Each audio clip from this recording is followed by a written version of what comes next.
Reported.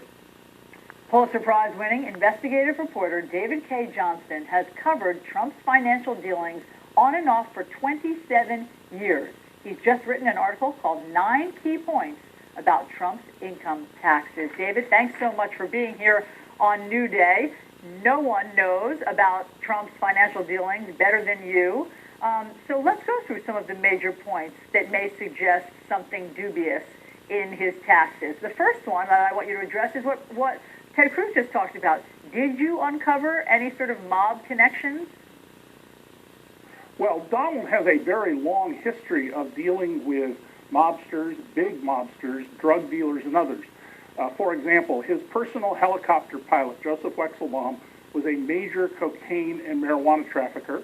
Donald pleaded for leniency for him. The case somehow ended up before, out of 800 federal judges, his sister, Marianne Trump Berry, who excused herself from the case, but in doing so notified other federal judges of the sensitivity of this matter.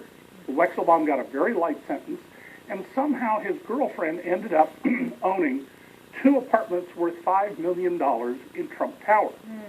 By the way, Trump Tower was built not of steel girders like most high-rises, but concrete supplied by A&S Concrete, owned by the 2 biggest, most vicious mobsters in New York, Fat Tony Salerno and Paul Castellano.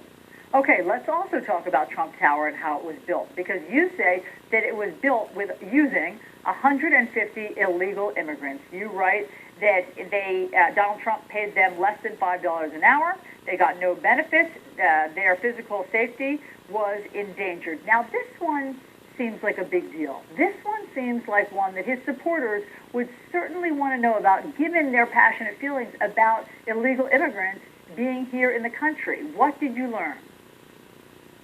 Well, Donald was found by a federal judge after trial to have cheated the workers. His claim that he didn't know what was going on at the website was absurd. His labor consultant, a convicted felon named Dan Sullivan, says in a documentary and told me when he was alive that, of course, Donald knew exactly what was going on. And basically, Donald got mob protection so that he could have a site that used 15 labor union members and then all these other guys who didn't even have hard hats on to take down Bonwit Teller. And this is a pattern of Donald's that has continued. My former newspaper, the New York Times, just did a story about how at Mar-a-Lago, the Trump organization has turned away numerous Americans but hired people who are here from other countries. Now, do you think that his supporters just don't know about that history of his? Oh, I think that, frankly, the coverage of Mr. Trump's background, his history of cheating people, not paying people money owed, of limiting investigations by law enforcement into his background, which is an astonishing thing he's pulled off, is what we should be focusing on as journalists, not the wild and crazy things that are said. You know, our duty is not to be stenographers. It is to dig and be watchdogs and alert people to the salient facts about every one of the candidates. And you have certainly been trying to do that with Donald Trump for more than 2 decades. At the debate, one of the things that came up from Marco Rubio were the practices that went on at Trump University, where students paid $35,000 for personal mentorship. You say, from your investigation, that never happened. Well, Trump was clearly running a fraud there that ripped off around $35 million.